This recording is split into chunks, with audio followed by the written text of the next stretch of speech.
પાછું બીજું 1 2 3 4 5 6 7 8 9 ને 10 10 નું બીજું જૂથ અને 1 1 2 3 અને 4 4 છૂટા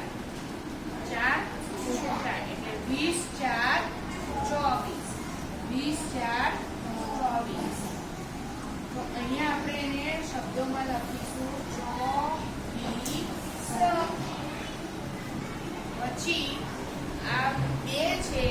એ દશકના ખાનામાં છે એટલે દશક એટલે 10 દશક એટલે 10 દશક એટલે 10 તો 10 એટલે 2 દશક એટલે કેટલા થઈ ગયા 2 વખત 10 10 એટલે કેટલા થઈ ગયા આ 10 અને આ 10 કેટલા થાય 20 કેટલા થાય 20 અને આ 4 એટલે એકમ 4 એટલે એકમ તો અહીંયા લખીશું આપણે 4